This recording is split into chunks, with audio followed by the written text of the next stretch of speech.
You've likely noticed there are all different types of people on a team.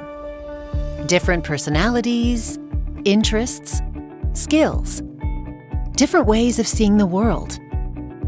It was the profound differences between Swiss psychiatrist Carl Jung and his colleague Sigmund Freud that led to Jung's influential theory of psychological type. A variety of scholars have built on Jung's type theory: Catherine Briggs and Isabel Briggs-Myers, David Keirsey, and Linda Behrens. And now the work continues with All Types. Drawing from both classic and contemporary theory, All Types explores who you are by asking 4 fundamental questions about human nature. Where do you get your energy? What do you pay attention to? How do you make decisions? And how much structure do you need? So, where do you get your energy? From the external world or the internal world? Extroverts focus on the external world and get their energy by interacting with others. They're sociable and like meeting new people. Extroverts are talkative. They tend to think out loud, processing information best when they can talk it out with someone. Introverts tend to be quiet and reserved. They need time on their own to process information. For an introvert, it's all about the inner world of thoughts and ideas, and they get their energy from those quiet moments of solitary reflection. And now that we know how you get your energy, what do you pay attention to? How do you take in information? Do you prefer the concrete world of the senses or the abstract world of ideas? People who are sensing tend to be practical and trust concrete information they receive through their 5 senses. So, for example, if they were asked to describe a lemon, they might say, "It's yellow, smells citrusy, and tastes sour." The information is factual and focuses on what a lemon is.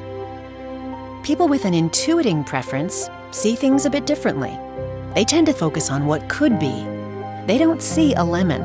They see lemon meringue pie or lemon groves. An intuiting person looks for patterns and the relationships among ideas, so they might even talk about abstract concepts such as optimism or making the most of a bad situation. Sensing or intuiting are about how you take in information. But how do you make decisions? People with a thinking preference make decisions logically by considering what makes the most rational sense. They're guided by their heads versus their hearts and would rather not let emotion influence their choices. People with a feeling preference, however, are guided more by their hearts. They use their personal values to guide their decision-making and consider the impact a decision will have on others.